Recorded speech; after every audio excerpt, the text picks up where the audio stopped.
আসসালামু আলাইকুম।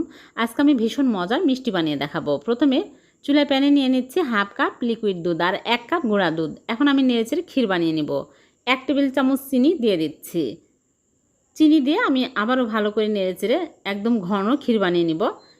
যখন এরকম ঘন ক্ষীর হয়ে আসবে তখন আমি চুলা থেকে নামিয়ে একটা প্লেটে ঢেলে ঠান্ডা করে তারপর ভালো করে মথে নেব।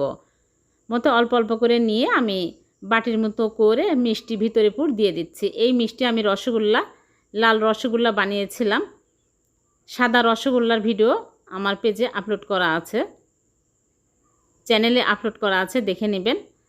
একই প্রসেসে শুধু ক্যারামেল করে এটা লাল রসগোল্লা বানিয়েছি। ভিতরে পুর দিয়ে এরকম করে গোল করে সবগুলো বানিয়ে নিব। আপনারা দেখতে চাইলে আমার পেজে চ্যানেলে দেওয়া আছে, দেখে নেবেন। এরকম করে সবগুলো বানিয়ে নিয়েছি। এখন এগুলো একটা প্লেটের মধ্যে তুলে নরমাল ফ্রিজে রেখে দিব। ঠান্ডা হলে সেট হলে বের করে কেটে আপনাদেরকে দেখাবো। ঠান্ডা হয়ে গেছে, এখন একটা করে নিয়ে এরকম করে নাইফ দিয়ে মাঝখান দিয়ে কেটে নিচ্ছি। হয়ে গেল ভীষণ মজার মিষ্টি। এই মিষ্টিগুলো খেতে দুর্দান্ত স্বাদের হবে। আপনারা বাড়িতে অবশ্যই ট্রাই করবেন, দেখবেন সবাই অনেক পছন্দ করবে। আর উপর দিয়ে আমি ফুড কালার দিয়ে দিচ্ছি, দেখতে সুন্দর লাগবে এর জন্য। এটা অপশনাল, না দিলে কোনো সমস্যা নেই। হয়ে গেল কাটারি ভোগ মিষ্টি। একটা ভেঙে দেখাচ্ছি, অনেক টেস্টি হয়েছে। ভালো লাগলে লাইক কমেন্ট শেয়ার করবেন।